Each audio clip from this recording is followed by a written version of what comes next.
Estamos de volta com o Hora da Saúde. O nosso convidado de hoje, Dr. Firas Eldrubi, o coordenador do Núcleo de Obesidade do Serviço de Atendimento ao Colaborador do Hospital de Amor. E aqui, na minha parceria, Dr. Leonardo de Paula Almeida, ele que é médico da família e também coordenador das Unidades Básicas de Saúde de Barretos. Estamos falando sobre obesidade e agora vamos entrar numa parte delicada do assunto. Obesidade e saúde mental. Quando a obesidade afeta a saúde mental do paciente? A obesidade, na verdade, ela altera sempre a saúde mental do paciente. Tá? Então, pessoas obesas têm autoestima mais baixo, pessoas obesas não querem sair de casa, não querem frequentar com os amigos, tá? Têm dificuldade, às vezes, são relatos que eles não conseguem colocar a roupa que eles queriam, né? Por isso que eles se isolam, né? Então, são pessoas que têm mais depressão, têm mais ansiedade, tá? E fora isso, também falando na saúde mental, tem as doenças da saúde mental que causam a obesidade, então é vice-versa. Então também tem a compulsão alimentar, que é uma doença mental, que faz a pessoa comer mais do que precisa, com mais frequências, né? Mesmo sentindo aquela saciedade, ela continua comendo, também causa obesidade. Então é uma bola de neve que fica crescendo. Elas estão mais sujeitas a desenvolverem um quadro de depressão? Sem dúvida. Sem dúvida. A gente vê muito isso na atenção primária, principalmente. Que a gente atende pessoas de depressão são as pessoas mais obesas. A gente pode dizer, então, que a depressão encurta a vida? Sim, eu acho que a depressão e a obesidade. Quando a gente fala que o paciente obeso, a pessoa obesa, tem mais tendência a ter problemas de saúde mental, existe também aqueles que são muito bem resolvidos. A gente tem que parar um pouco com a questão do preconceito, porque tem grupos de obesidade que quem dá ao grupo geralmente alguém que é obeso, que conseguiu perder peso, melhorou o condicionamento físico, está tendo um bom rendimento, mesmo não atingindo talvez a meta final, mas está melhorando a vida e tocando a vida.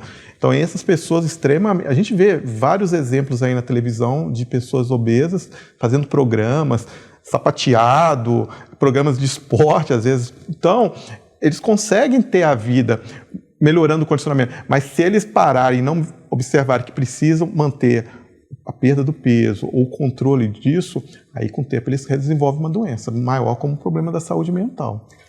O senhor falou sobre preconceito, a pessoa falou sobre a superação, né? Mas tem a contramão negativa, que é o preconceito. Eles estão sujeitos a muito preconceito? Como é isso? Como o senhor observa dentro do consultório? Pessoas que queixam de... a gente vê muito problemas familiares, né? Não só social, mas também dentro da família, com o marido, com a esposa, com os filhos.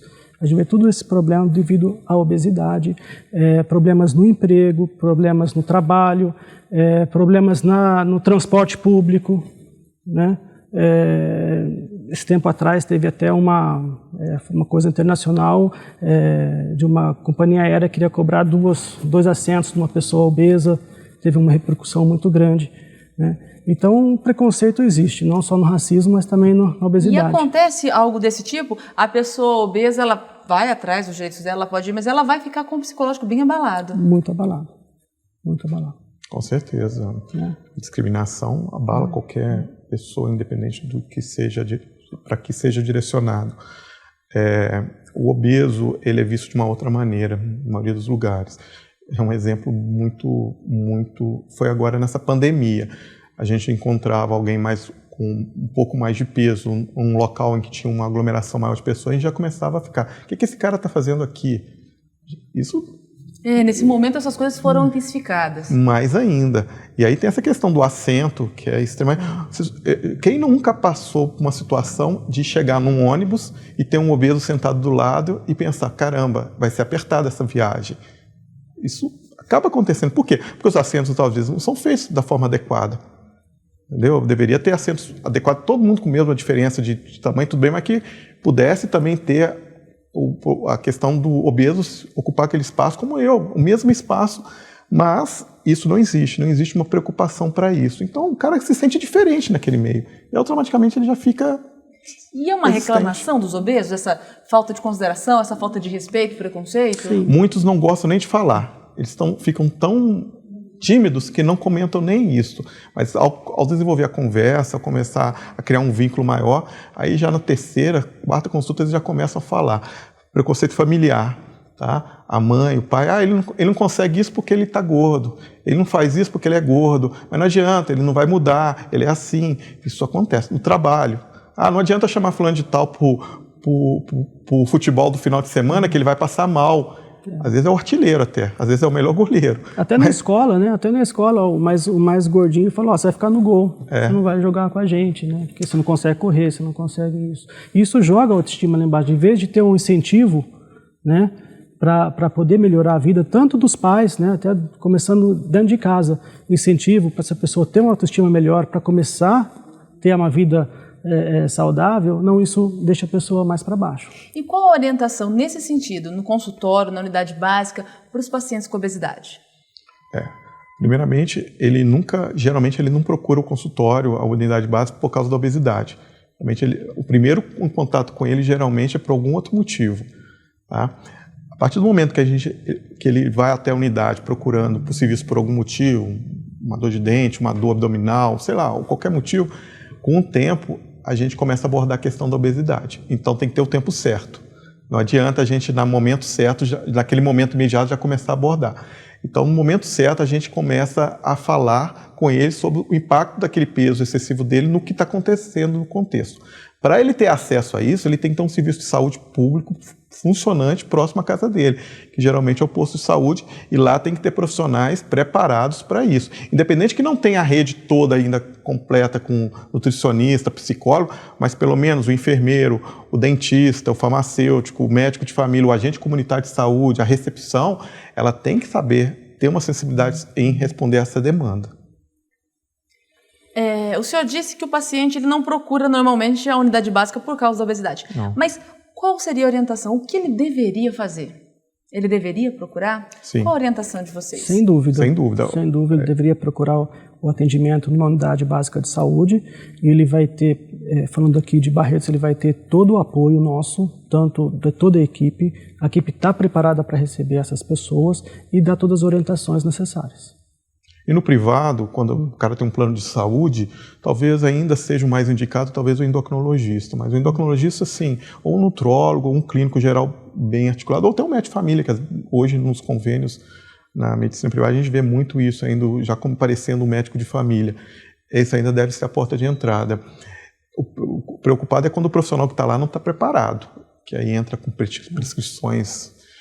A gente já viu prescrições de pacientes obesos com assim, aqueles combinados de medicações de 10 em 1. O normal não é tomar medicação assim. Não. Existe caso que precisa de medicação, mas não dessa forma, né?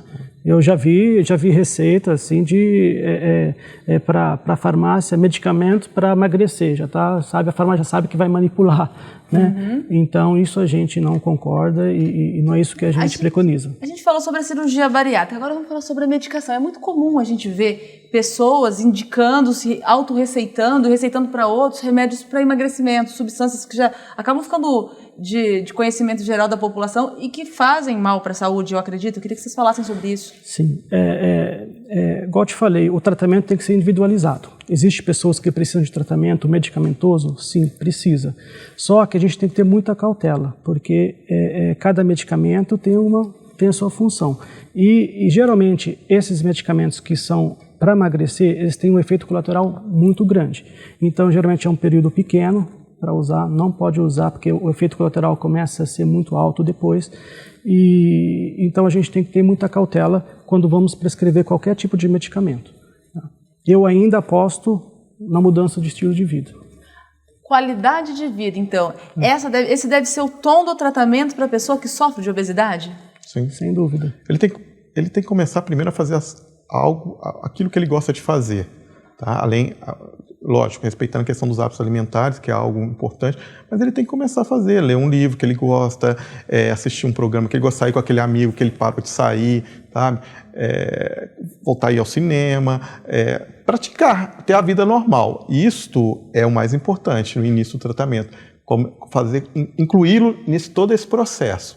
E às vezes aí entra a questão da terapia, o psicólogo conversando, e isso é na cabeça. Às vezes o grupo não o excluiu. ele mesmo se exclui. Ele se sentiu excluído. Se sentiu excluído, mas ele mesmo se exclui. Então, o trabalho da psicologia nessa abordagem inicial e até contínua é importantíssimo. E em relação aos hábitos saudáveis para toda pessoa, para a pessoa que sofre de qualquer doença ou que não tem obesidade, também é indicado? Alimentação saudável, prática de exercícios físicos, como que é a orientação para obeso? Vamos dar mais preferência para as frutas, para aquelas legumes coloridas, tá? Fruta cítrica tem muita vitamina C, vamos ficar mais para o sol, que tem vitamina D de graça, né? Ovo, espinafre, o feijão é rico em zinco, né? Então, são alimentos, e não adianta só ter um alimento, comer coisa saudável, também tem que deixar de comer coisa não saudável, né? Deixar de comer os fast food, deixar de comer os embutidos, né? Atividade física, hoje a gente fala de em torno de 150 minutos de atividade física durante a semana, isso significa 30 minutos por dia, ou em torno de 50 minutos cada 2 dias, tá? Então, isso é necessário. Ter um bom sono também, falar do sono que é importante, né? Umas 7, 8 horas, às vezes a gente vê muita gente dorme, ainda está assistindo, está vendo o celular, então desligar todas as telas, deixar o quarto fresco, luz apagada, tem que ter um bom sono, tá? Fazer algumas atividades para desestressar também, tá? Então isso é muito importante. Ter uma vida leve em todos os sentidos.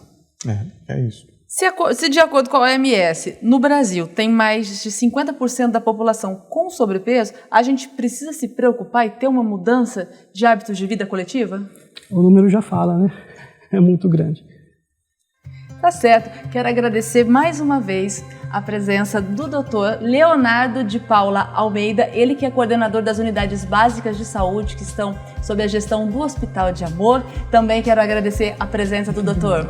Firas El-Drubi, ele que é coordenador do Núcleo de Obesidade do Serviço de Assistência ao Colaborador do Hospital de Amor. Mais uma vez, muito obrigada a vocês e você continua com a gente. Logo mais nós voltamos com mais informações com um novo programa de A Hora da Saúde. Até mais!